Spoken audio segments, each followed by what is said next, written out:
last night on the Golden Bachelor finale. Well, I never want to leave. But... Yeah. So, all right. It's probably time for me to take off. Okay? Yep. All right. Give me a big fat hug. Okay. All right.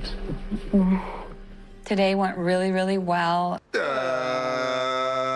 It is time. The Golden Bachelor live in studio finale is here, and Gerry is finally set to make his decision on who he wants to propose to. Is it the woman he told I love you to and you're my girl? Or is it the other woman he told I love you to and that you're my girl? Oh, and of course, it wouldn't be a Bachelor finale without Jesse Palmer promising. Now, obviously, I can't tell you what happens, but what I can say is that it's an ending that is going to shock you to your core. Sure, Jan. So, in true Bachelor finale tradition, the final two women will be meeting Gerry's family. However, this time, things are going to be a little bit different, as instead of them meeting mom and dad, in comes Gerry's daughters Jenny and Angie, as well as his granddaughters Peyton and Charlie. Cause apparently, if your name is Gerry and you're from Indiana, you live your life like... Uh-oh, here they are! The hug machine is here! Vroom, vroom, vroom, the hug machine! Now first up is Theresa, who's set to meet someone's family for the first time in 52 years. And after some quick introductions, it's time to break off into private chats to discuss things like how Grandpa Gerry asked Theresa to lick cupcake icing off his lips night one. That's the move. But what really gets to Gerry's daughters is how similar Theresa's life story is to their dads. Both met and married their high school sweethearts, and both experienced the sudden loss of their spouse around the same time, which Jenny and Angie expressed to their dad, saying that Theresa seems to get it. But what remains to be seen is if they're compatible in other ways. Like, for example, how did their fantasy suite go?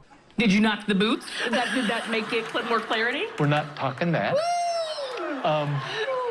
Well, Gerry is very encouraged by this Meet the Family Day and the enthusiasm his family has shown about Theresa. And that good feeling continues into the night portion of their date, where Gerry and Theresa both share stories about their late spouses. Something that I feel is a big part of their connection, being able to share and enjoy these experiences without worrying that your late partner is overshadowing everything, because the person you're with gets it, they've been there too. And I'll come back to this point because I think it's a big part of this finale. But as Gerry promises Theresa he'll only pick her if he's 1000% committed, it's now time to move on to Leslie's Meet the Family date. Last time I saw Gerry was in the fantasy suite date where we just spent hours talking. He said that he wanted to be with me in so many words. That I was the one. So, Leslie has high expectations about their future. And, well, you know what's next. Leslie meets the family and says how comfortable she's been with Gerry and how great it's been to see him discard the prim and proper bachelor persona. All of a sudden, he said the word and I was like, yes. I want to clarify that the word had an exclamation point. No, it was Not a question mark. No.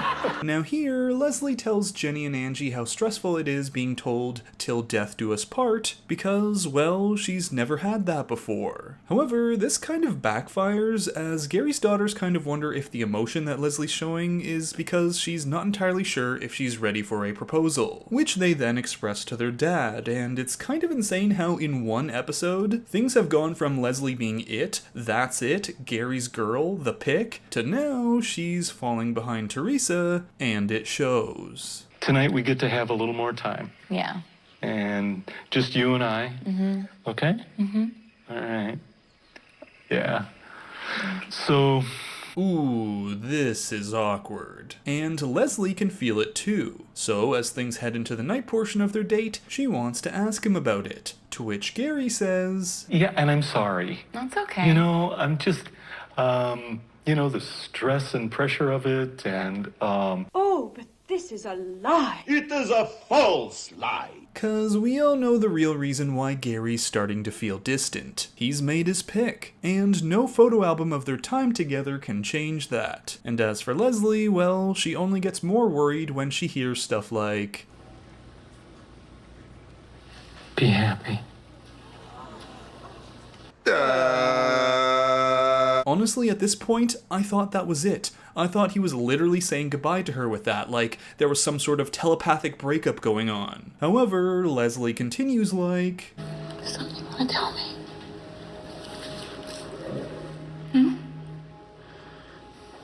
No, just that I have a tough decision to make. oh, and at this point, I was like, you better turn around, Gerry Turner. You turn around right now, young man, and go end this properly. And, almost as if he turned his hearing aid up so high he could hear me through the television, Gerry heads back up to Leslie's room to actually end things. I have fallen in love with Theresa. And that's the direction I'm going to take. And when I tell you in this moment, a queen was born. So everything you told me the other night was a lie.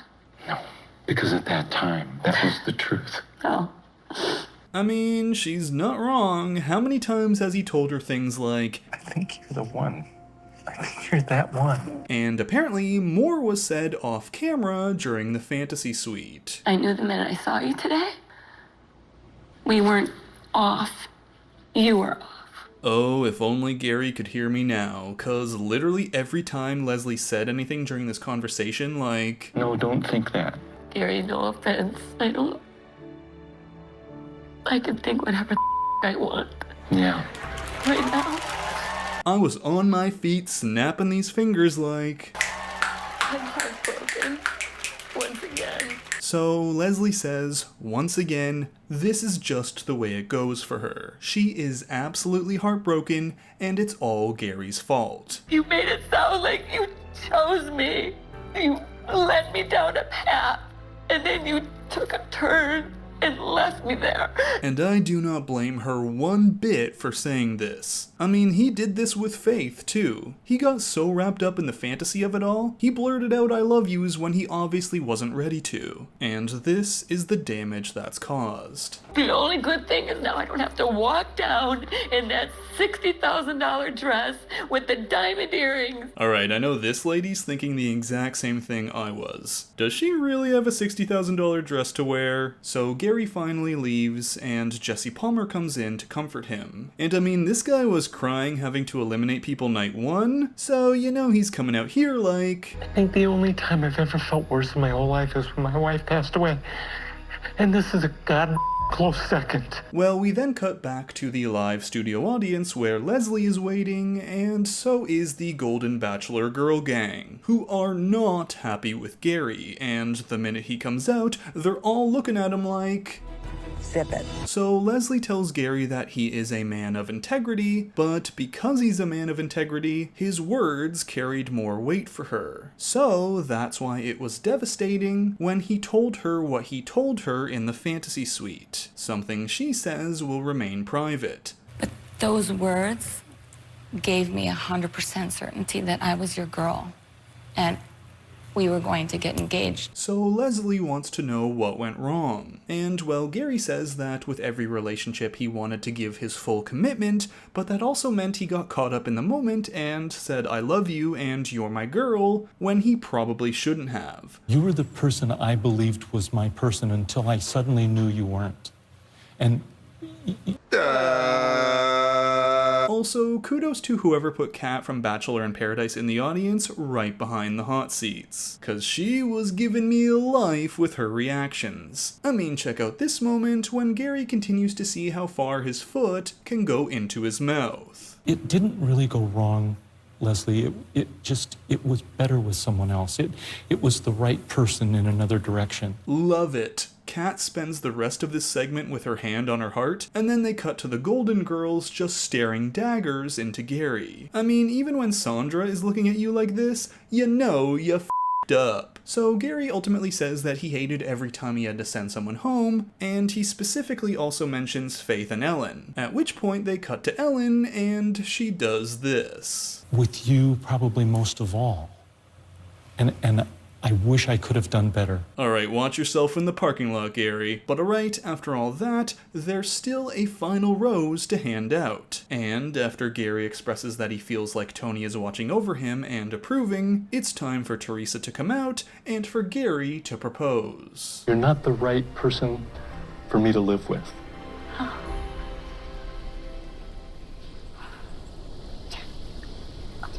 You're the person that I can't live without. Oh my God.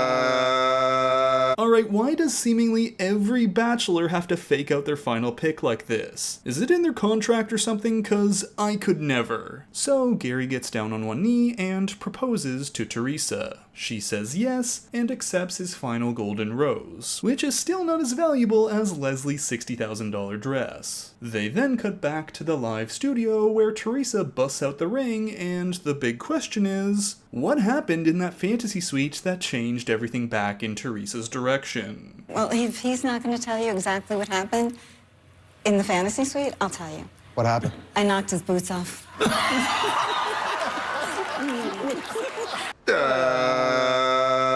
Oh, those poor grandchildren. Now, there are a couple of things to address. One, a number of people have commented on Gerry mouthing along to what Theresa's saying. It's because he's hard of hearing, and this is common. Two, I personally believe that everything changed at Fantasy Suites when Theresa was asking the questions Gerry felt Leslie wasn't. Theresa also said she was immediately willing to change her life to mold to Gerry's when Leslie and Faith were still thinking about staying close to their kids. And also, of course, Theresa was so open about talking about their late partners together. 3, of course, I hope these two are happy together. And 4, here's Jesse Palmer's shocking announcement, and nope, it's not the Golden Bachelorette. Gerry and Theresa are getting married, and guess what? You're invited to the wedding because it will be live on ABC January 4th. How about that? That's it. That's the shocking announcement? This?